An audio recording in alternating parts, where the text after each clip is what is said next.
Thank you and welcome to Through the Door, the insider's perspective on running a business. I'm Megan Comfort, small business manager at Nevada State Bank, and I am here with Shelley Woodrow. Did I say your last name right? You did. Woodrow? Okay, great.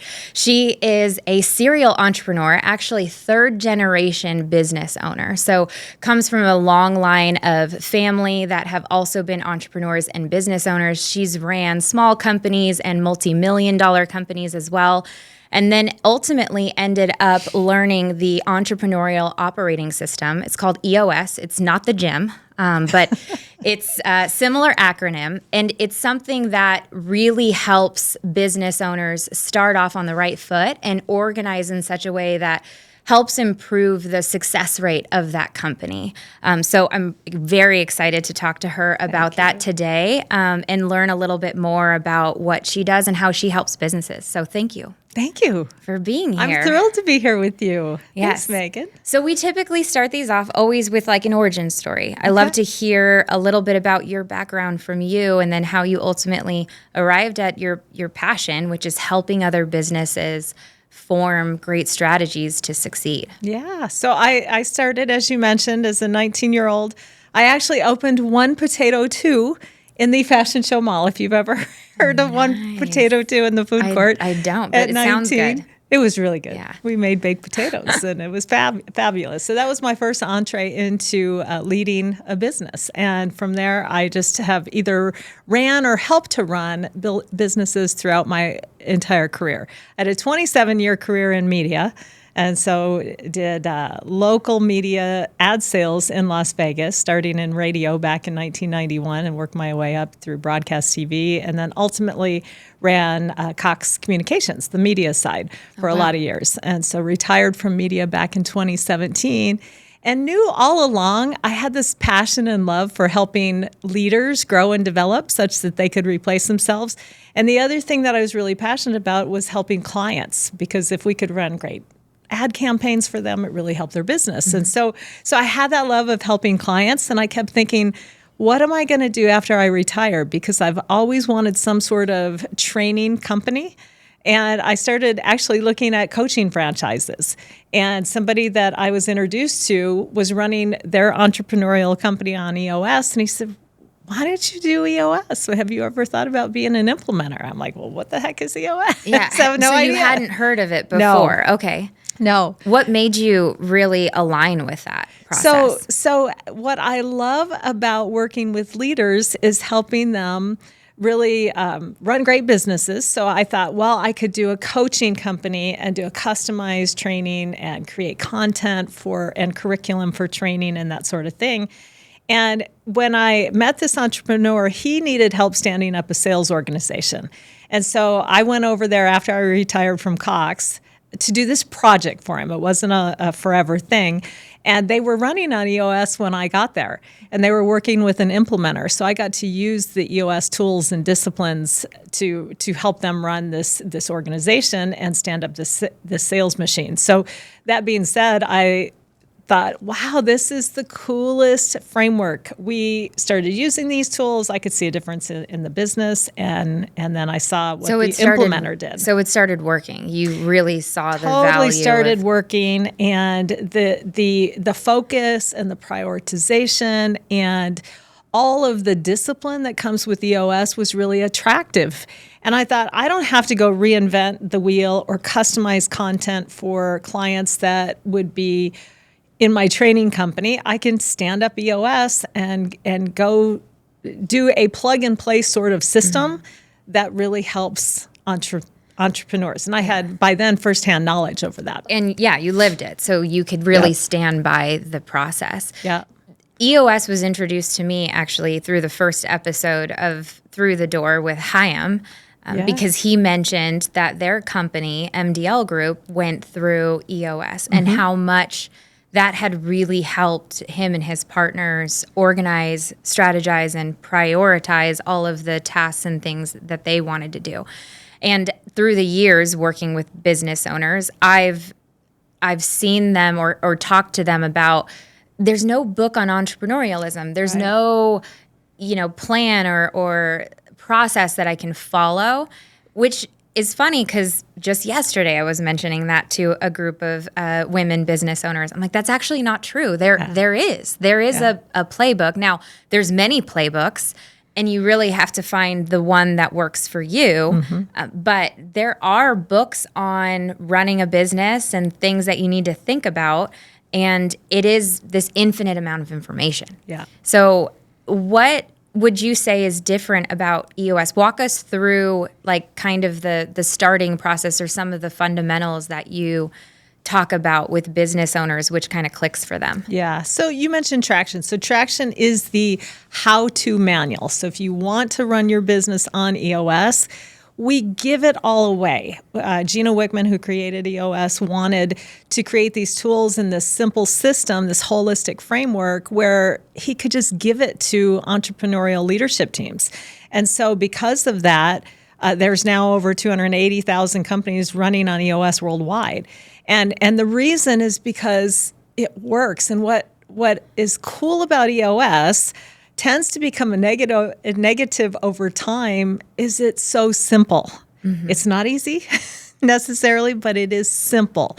And so the set of tools and disciplines that you learn through this process, either self-taught on your own or through EOS Worldwide's website or in working with an implementer, really help to structure the business, systemize the business, help leaders predict where they're going in the business really well, simplify everything, and then it also teaches them how to delegate and let go of things as leaders that they shouldn't be doing or that they're not good at, and they can elevate above that if they can let go of some of those things. So how does all of that sounds great, but how does it work exactly? So let's say I'm a business. I'm actually thinking about my husband's companies when I say that. So, and maybe it's a smaller business, so not necessarily big, but knows that they want to get to the next level. What are some of the things that they could do or should be doing if they were interested in using some type of already set process? Yeah, great question. So I would say starting point is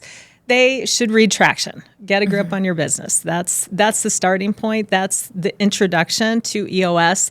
And it teaches them how to run on EOS. So if they're good, they're small, they have this book, they have the tools and resources that they can download for free, they've got what they need. Now, as they grow and develop and an entrepreneurial company all of a sudden turns into an organization, that's what happens. Entrepreneur starts a business, they're selling their products or services or both. Yeah, and then all of a sudden, they've created extensions of themselves. Now they're an organizational leader, and they come to us typically as implementers at that time for help with running the business, because as a subject matter expert, they know their products and services better than anybody. But now all of a sudden they have 100 people, and they're like, oh my gosh, I did not sign up for this. And so that's when you bring in an implementer, and that helps them through a 2-year journey typically to systemize their business, run on EOS, and get the coaching and facilitation help that a lot of them are looking for. So that sounds really fun. And we were talking earlier about how many fun stories you probably have. Because being an implementer and working with a business owner who typically, most business owners that I've met, very strong personalities. Yep. Their baby, right, of knowing and understanding a company, and they're really more so immediately wanting to see results out of you and how you can change the aspects of their company. What are some of the things that you kind of have to do at the beginning to ease the speed, I guess, that they see of success? Yeah. Because it doesn't happen overnight, just like they didn't get to where they are overnight. Yeah. Yeah. So some of the things that I do, number one, is that I push them to go at a speed that they can handle. And every client goes at their own speed and their own pace as they implement EOS. So in the first 3 sessions that I work with a company, we have a very specific set of objectives and agendas, and I teach them the system. And after 60 days, they're ready to roll out EOS, cascade it to their organization if they choose to. And so part of my job is to ask tons of questions. I don't have their answers. I'm not a consultant. I'm a coach. So I ask them lots of questions that cause a conversation. And what happens is they start to think about things in a way that where the answers are in the tools, usually they start to think about things differently in their business, and then they discuss, they debate, they decide, what do we do now that we have this additional context and color and tools and resources? How do we go forward from here? And so you start to see really great conversations form about where are we going? What do we want? What are our challenges? What truly are our issues? What people issues do we have where they're not the right people or they're not in the right seats or both? And so it really causes them, my job is to be the question, really, and start to get them to talk about what's working, what's not working, and where they want to go and how they plan to get there. Is that successful most of the time, asking those questions? Like, do people tend to get defensive at all? Sometimes. And really, I find I try to check myself sometimes when people question what I'm doing, and then I immediately go into this like defense mode on it. And then internally, I'm like, what are you doing, Megan? Like, clearly they've hit a hot button and there's something going on in your mind where you're just not open to another idea. Yeah. So how do you kind of break through that, being a coach and making them, I don't know, kind of emerge into a different mindset, which is really hard to do? It's a great question. And really what I have to do as a coach is enter the danger. So if I sense something, I have to say something. If I feel something, if it feels like there's an elephant in the room or we're dealing with a sacred cow person or topic, something feels off, that's where usually a breakthrough is about to occur. And so I have to read that. I have to interpret that, what's happening in the room, and then just ask a lot of questions. And so sometimes in your example, if you were getting defensive, I would dig into that. Like, team, what do you see? What I'm feeling like maybe there's a rub here. What's going on, Megan? And so I would just ask you. And so it causes some really great discussions and debates, and it starts to highlight, do we have the right people in this room? Yeah. Do we have the right people? Are they all in the right seats? And then what does that mean for our organization? Does that happen sometimes where you have leaders in a group? Because not everybody that is involved in the initial implementation of an organized system for businesses are owners, right? Sometimes they can just be very, important leaders and key people that are involved in the company. Does that happen quite often where you see sometimes a rotation of seats or people moving into different spots because maybe they weren't being utilized in the best way? All the time. And it happens on day one. One of the first things we do about 3 hours into a client's journey is we take a big step back and we look at their structure. And we set the right and best structure that will take them into the future defined as the next 6 to 12 months. And so the way we do it through this process is using a tool called the accountability chart in EOS, but it really helps leaders start to identify what are the seats that we need. So if we were starting from today, what seats would we have on this bus? What are the 5 accountabilities, the big stuff that the seat owner will be ultimately accountable for?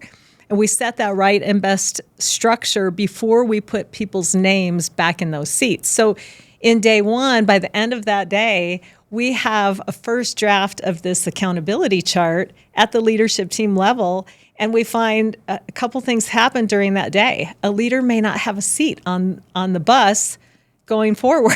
So we've got that issue to deal with. Is that awkward? Is that like, what's Bill going to do? Yes. Yeah. It's very awkward. It's very scary. And these are the tough conversations that at the leadership team level really, should be happening as we enter this process. And so people will not have a seat possibly, or there's 2 or more people that want the same seat. So we got to figure that out. Or there's just an open seat that we put on our issues list, and we know whether we have this person in the room today or not, this is a seat we want on this bus as we go forward, and we'll figure out when and how to prioritize and hire that. So what are the ground rules? I'm thinking about when you have that many people that are probably typically passionate and, experts in their own right. What are some of the things that maybe you say at the beginning to try to put down barriers, if you will, that they might have going into a conversation like that? Because to get something like that done in a day, that's really interesting. Mentally, those individuals have to have the right mindset going in. Yeah. First and foremost, we do a 90-minute meeting with the leadership team. So leadership team really is the top 3 to 7 people. Sometimes there's more, but typically the top 3 to 7 people at the helm of an organization that need to be in the room. And so we do the 90 to set a context around what EOS is it a right fit? Does the team deem that EOS is right for them? That's the objective of the 90-minute meeting, is to see if EOS is a fit. If it is, are we a right fit for each other? Because sometimes maybe they want a man, that maybe they want a male implementer. Sometimes they just don't jive with my personality or whatever the case may be. So we want to make sure we're a good fit for each other.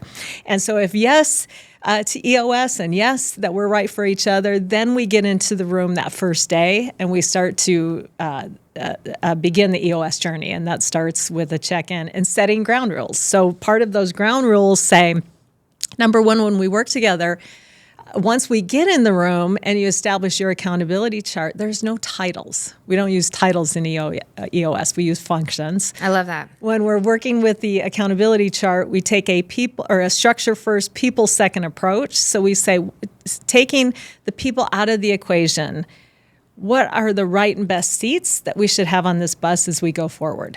Then we put people back into it once we define the accountabilities and the people that are a great match for being accountable for those things. Are those structures aligned with certain business functions? I would think sales, that's important. You need revenue coming in, and then operations, and then sometimes quality control, and then people, culture stuff. We teach that there's really 3 basic major functions to business: marketing and sales, operations, finance. We add a 4th we call integrator. So the integrator is your runner of the day-to-day, the glue that holds the whole business together. And then sometimes there's a visionary. So leader that likes to work on the business, usually likes to stay at 30,000 feet, does not run the day-to-day. That work is better left to the integrator. And so we define those are the basic major functions for every business, but then we customize it for your unique needs as a business. So you mentioned some of the other functions. So marketing and sales might split into 2 instead of 1. You might have IT or HR or legal or any other sort of finance extension as a major function, depending on the business. In your experience working with many businesses, what would you say are some of the main components where you're like, wow, you're either not paying attention to this element at all, which is very important, or you have too much weight on one side of it, which is one of your bigger issues? Yeah, that conversation usually happens when we start working on the accountability chart, where we talk about, what's worked to date, what's not working in your business. What do you want in terms of your leadership team set of seats? What are the important functions in this business? And so we just customize that, and then that starts the dialogue around, okay, well, once we've got the seats, then what are the 5 accountabilities within each seat? And that's where the teams really start to debate and discuss, well, wait a minute, that function belonged in ops for a long time, and now you want to move it to marketing? What? So it starts a robust, rich conversation that can take anywhere from 3 to 5 hours in the first day. Wow, there's probably a bar in there somewhere. There's a bar. We want to get that accountability chart to about 80% on day 1. Then we want you to think about it and play with it. Use it in the business. I give the teams homework to complete that for the whole organization before they come back for their second day, which is vision building about 30 days after the first day. And so we want you to be able to change your mind and to not roll it out until at least 60 days in, until you all have signed off on that you're happy with these sets of tools, including the accountability chart. So lots of discussion happens in the first 3 sessions. Do you get consensus typically from everyone moving forward? Oftentimes, I just think about some of the leadership conversations that I've been in, and a conversation that I saw on a podcast with Jeff Bezos where he's like, not everyone has to agree. Right. But if we make a decision as a team, everyone needs to support it. Yeah. Otherwise, if you're actively hoping that it's going to fail and you're actively working against it, or even just mentally and your energy is just, well, we have to do this because that's what everybody else wants, but I don't feel that it's going to work. Yeah. You are actually, you're contributing to it not being a success. So if we make this decision as a team, everyone has to be all in and 100% support the task or endeavor to ensure its success. Yeah. And hope that it is. Yeah. On day 1, the first thing I do before we get into the accountability chart is we start the journey with a question for every leadership team. The question is simply this: are you willing to become your best as a leadership team? And then I describe what that means. And so part of what that means is being healthy and smart. Part of being healthy is being open and honest and vulnerable. We want you to share your dissenting view. We want diversity of thought and opinion.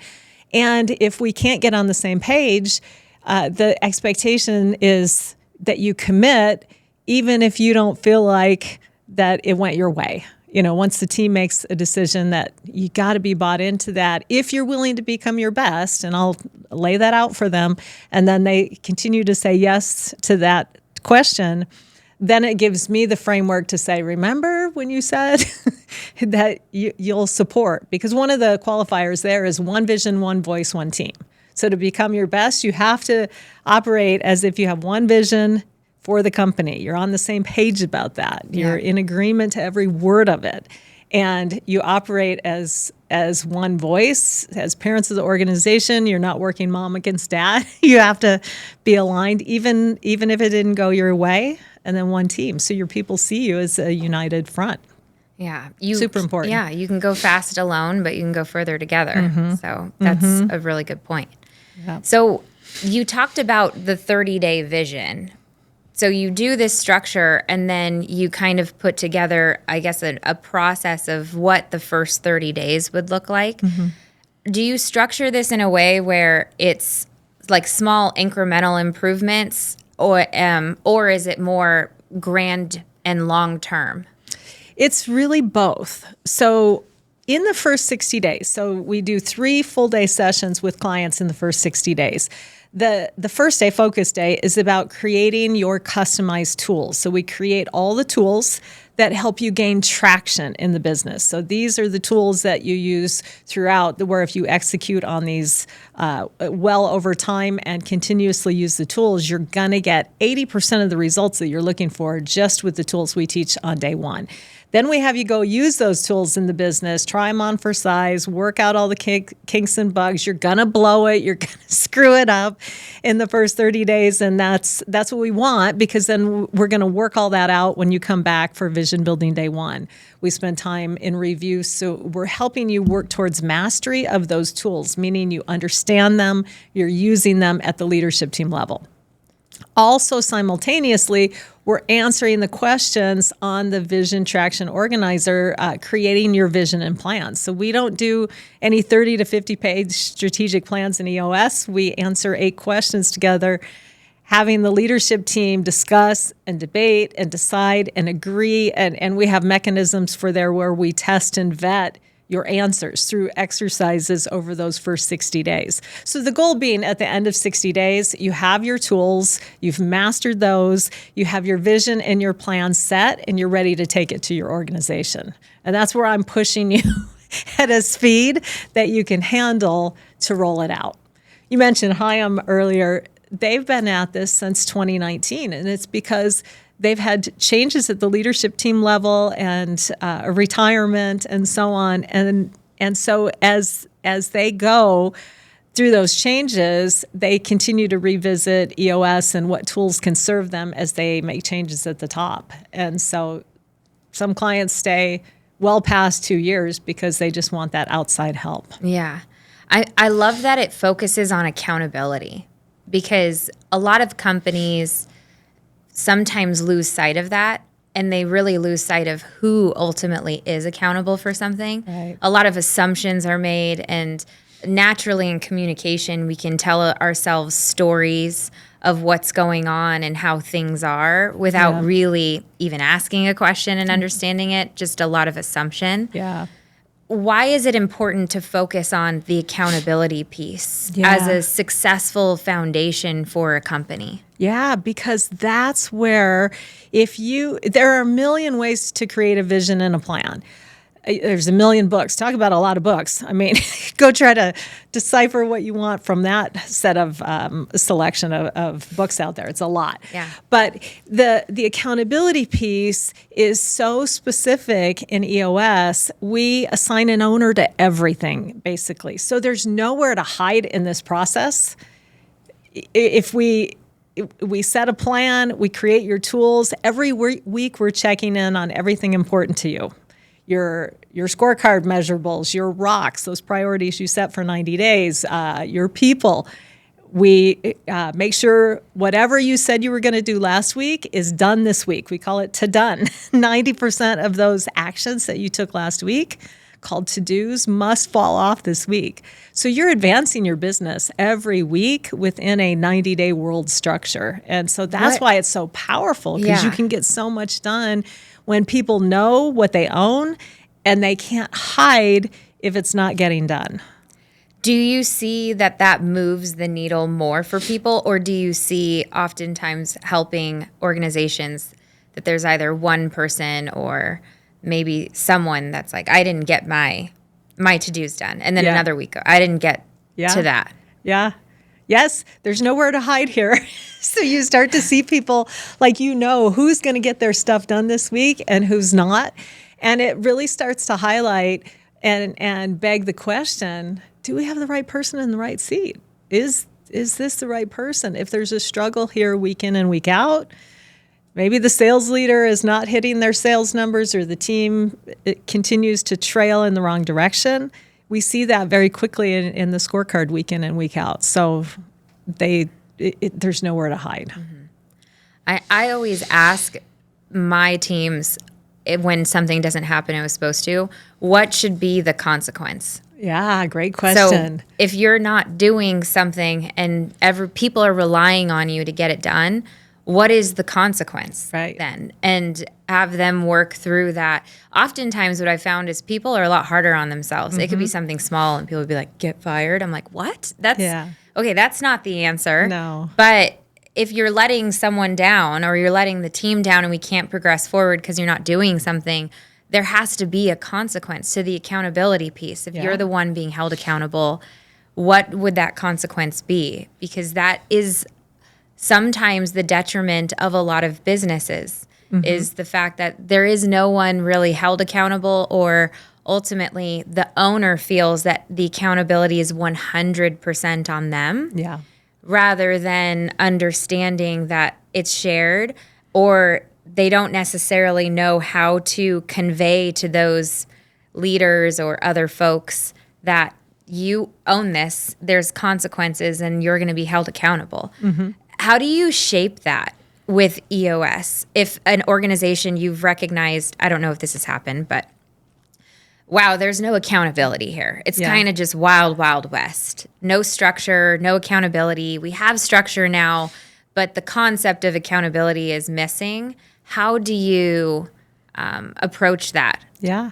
So I would throw this back as a question to the leadership team. So team, what are the consequences when our team doesn't hit their weekly activity-based to-dos, or their numbers, or their rocks, whatever it is we're discussing? What are the consequences? We don't have consequences. How's that working? What would it be like if you had some sort of consequence for these actions or inactions in a lot of cases, how would that change your business? So we talk through that. And then how long is this an accountability issue, or is it an issue with the person that we're describing? They're either in the wrong seats, meaning they don't know how or cannot do the things that you want them to be accountable for, or they're not a core values fit. Like maybe they don't even fit who you are as a team, as a tribe, what you want from your unique culture. Maybe they don't exhibit your core values. They don't show those qualities and characteristics that you expect from a behavioral standpoint. And so if that's the case, then you have tools to deal with people issues, and people analyzer being one of those. Oh, okay. So I like that you bring up core values and culture. So that's part of that process too, is where is your culture at today, or what is your value set, and does that actually align organizationally with what you are wanting to accomplish? Yeah. And we use core values in EOS after we discover and define them. We test them, we vet them. Once you've landed on those, we describe core values as a way to bring your culture to life in the business, meaning you use them actually to attract talent, to onboard, to train, to reward, to recognize, to fire people. Once you have those set and you describe to people through your core value speech what you mean by each, they will turn people on and turn people off. So as an example, I have an Allstate insurance company as a client. One of their family core values for their agency is prompt and present. And what they mean by that, they tell their candidates when they're interviewing, and they tell their people week in and week out, you must be on time to work here. This is a hot button for us. You cannot be late. I mean, if there's one extenuating circumstance once in a while, that's fine. But if you are late consistently, you won't make it there. And so in fairness to people up front, they say, this is who we are. This is our thing. So you're either going to like that and be comfortable with it, or you're not. If you struggle with tardiness, this is not the place for you. Yeah, they would not hire me, probably. I sometimes do tend to run, fashionably late, I like to say. Well, Sometimes. and it's just probably not a core value for you, right? I mean, it is. My husband is very like, you need to be on time. And I'm like, but I don't know what to wear. And my hair looks weird. I need to fix it or something. Yeah. But I have another client in the coconut business, and one of their core values is trail maker. They virtually have no competition. And so if they hire people that come over and they want a specific job set of criteria. They want to do redundant work every day. They want to know exactly what they're doing. They would fail miserably in this company. And in fairness to the people, they have to tell them what they mean by trail maker, because if you don't have that mindset that they describe in their trail maker value, you won't make it here because you got to figure things out. There is no path. You have to just trust your instincts and go. And so for people that's not natural with, they'd set them up to fail. I'm stealing that. Trail maker. Trail maker. I feel like a lot of small businesses need, I don't know how to explain it. People that they can critically think and analyze. I do something kind of similar. I'm obsessed with Ted Lasso, actually. I'm very sad that the show ended. But there's one episode in particular, I've mentioned it on another podcast, where he talks about total football and everyone just, what does this situation require? Sometimes you might need to be a Megan. Sometimes people might need to be a Kennedy or a Haley. These are folks that work for my husband. But I love the idea of looking at every situation and trying to figure out what is required, what skill or personality trait do you kind of need to pull out to focus on getting that particular task done. Because with small teams, you have to wear many hats. Yeah. And so it's really important that everyone have some understanding of what other people do and are able to just assess a situation and say, what does this business require today? Does it require me to organize things because it's a little messy and maybe I need to clean up and start fixing things so that we can become more efficient and faster?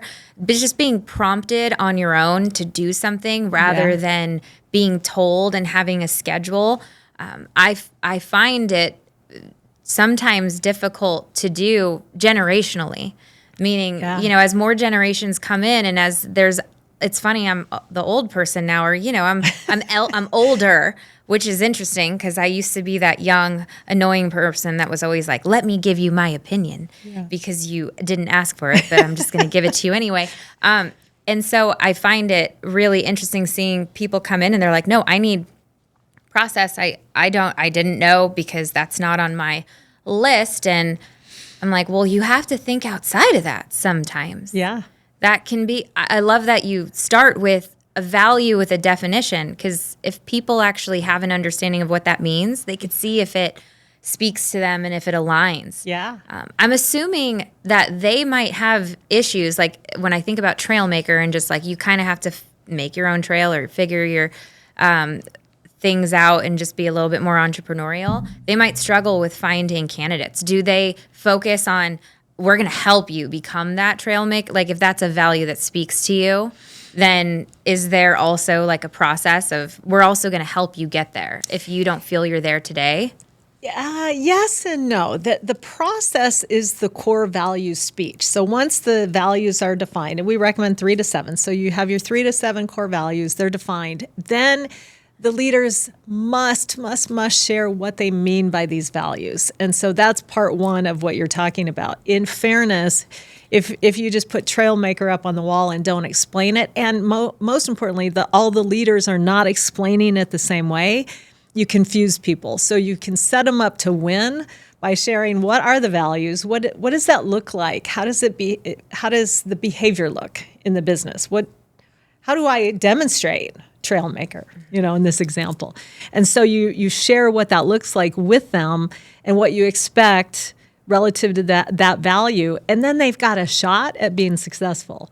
And then some of it you can coach and teach, right? And once you've explained what you mean, maybe there's trainings, maybe there's coaching, maybe there's one-on-one work that needs to be done with the direct report and a leader to help really draw out the essence of that core value. But it's got to be there innately to some degree if you're going to set them up to succeed. Yeah, finding someone that actually kind of already possesses those things. I would agree. Yeah. Some values sometimes can't always be taught. It just Yeah. has to be something that you possess. Yeah. I love that you bring up it has to be the same messaging regardless of what leader you ask. Because I Yes. feel that the bigger the organization, a lot of times employees will even know that they will have a question or a problem set and they will ask 3 to 5 different folks how to solve for that, and they will get 3 to 5 different answers. Yeah. And the bigger you become, the more prevalent it is. Mm-hmm. And then you almost try to figure out, who do I listen to or believe Yeah. on how I should solve for this? Yeah.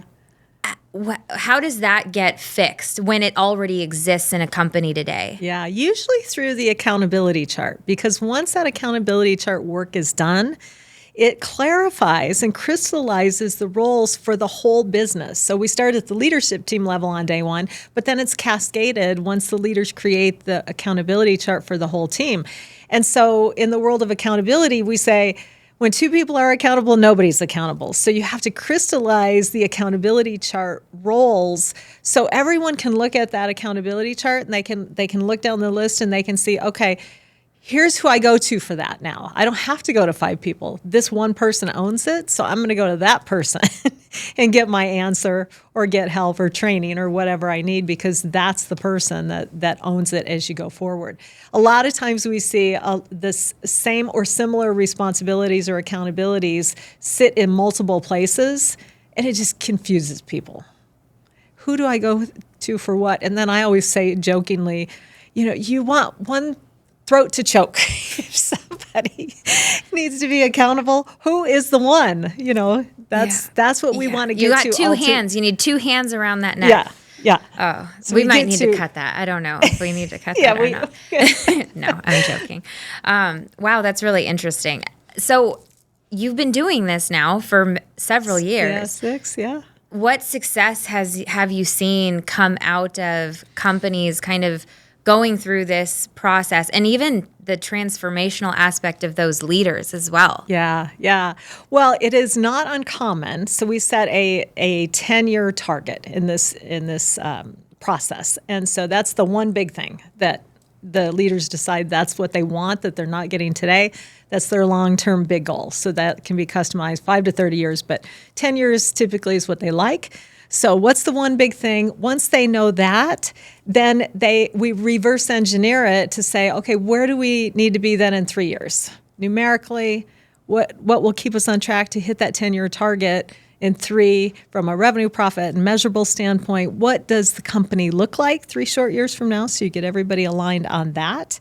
And then you can start marching towards that end, creating that picture, that visualization of what you want to manifest at the end of 3 years, which makes 1-year planning for 2025 really easy when you know at the end of 27 we want to be here. So here's where we need to be at the end of 25. Here's where we need to be for the next 90 days. So it really starts to crystallize for people, where are we going? Oh, and then here's how we're going to get there. And here's where we need to be at the end of this next set of 90 days, and then by year end, and so on. Did that answer your question? Yes, it did. It answered a lot more than that, which is great. I love that you start with a 10-year outlook. A lot of business owners don't focus on that. They're so stuck in their day-to-day and just task completion and fires and issues, and a lot of times I see business owners where I ask them, what is your exit strategy, or what's the plan? Like, you're here in this company. Are you ultimately trying to sell this business? Is this a generational thing? Are you wanting hopefully family to come in and take it over? Is there employees that you're grooming to potentially take it over? I love asking that question to small businesses because they have not really thought about it. Right. Or they've thought about it, but they put no action together to actually get there. And it makes them think about their company in a different way rather than just, I'm growing, whip sales. There's so many important things that you could focus on, but to just completely ignore the trajectory of, you're putting your blood, sweat, and tears into this. This is your baby.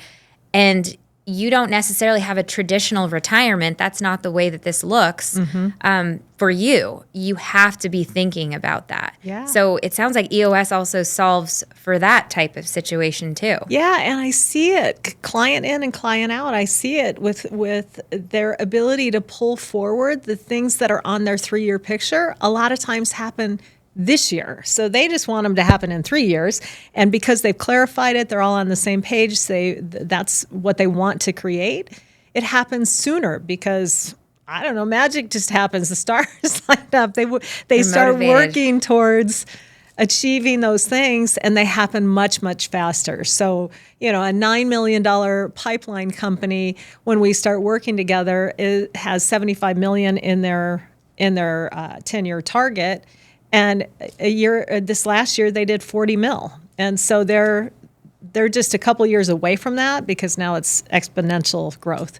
And so they will hit that before their 10 years. And that's really common. Most commonly, I see the things we want to get done in 3 years, we start to get done in a year. And so the trajectory speeds up. Yeah, the unification. They realize, wow, there's power in this togetherness and us all, in the same canoe moving in the same direction. Yeah. And then part of it too is really getting disciplined about what do we also say no to. When we know what we want to create, it's really a great mechanism to say, okay, if our focus is here, will the thing we're considering here get us to there? If the answer is no, maybe it's something we tackle next year, not this year. I love that you bring that up because I have been trying to focus on that because I'm a fixer, like naturally. If somebody says they want to do something, I'm like, well, you got to do this and this and this and this, and here's how you get there. And a lot of times with my husband, he's an idea guy. So he'll give ideas, and then I'm just in execution mode now on like 20 things that I'm like, wait a minute, I'll stop and be like, why are we trying to do so many things all at the same time? Yes. But it's just, he's like, well, I'm just giving you ideas. I wasn't saying like do all of them. And I'm like, oh my goodness. He sounds like a visionary. Is he the visionary in the and family? I'm like, well, that's what I'm trying to do. I'm You're trying the to do it all. integrator. So I'm realizing now that same exact thing. Like there is a no, and it's that question of, is this gonna get us to where we're going? Yeah. And understanding what does that look like. You don't always have to have the answer per se, because I don't even think we understand where we really ultimately want to go other than very short incremental steps. But having that broader, bigger vision. I mean, you just gave me an idea. So I'm so thankful for that. Yeah. My So pleasure. I have my last question for you, actually. But for a company that is maybe in a situation that's prime for using or actually structuring, like getting a structure together, what would that look like to a business owner? Because they don't always necessarily know that they need outside help for that. They just internally try to think, I need to figure this out, and it's just a thing that's on their list that never gets crossed off. Yeah, yeah, and that is really the most important thing I think that comes out of this question is the accountability chart.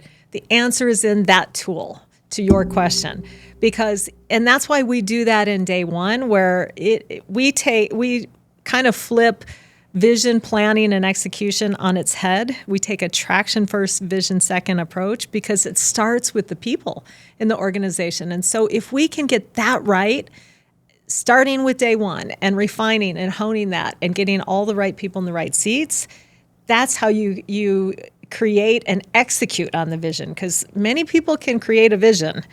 Not everybody can execute on it. And unfortunately for entrepreneurs, that's where their vision tends to go unrealized when there's weakness in the traction part of the business. So that's where to start, is with the accountability chart. It would probably be like a business that is in a good place necessarily, but not necessarily moving the needle forward with what it is that they're trying to accomplish long term. Yeah, they might want to go Maybe faster. they just feel stuck a little bit. They might be hitting the ceiling. They might feel stuck. They might feel frustrated. All of those are really common feelings. And so this is where those tools can be really helpful to clarify all that, to crystallize it and provide focus and accountability. Wow, your job sounds so fun. So fun. I love what I do. I would just love to be a fly on the wall. I'll just be like, ignore you can me. Come watch a session. Ignore me. I just want to see how it all plays out. This is real exciting. I'd love to have you. Yeah. Well, thank you so much for being thank you, here. Megan. Thanks for having me. Thank you for tuning into Through the Door, the insider's perspective on running a business. If this is your first time tuning in, subscribe. Thanks.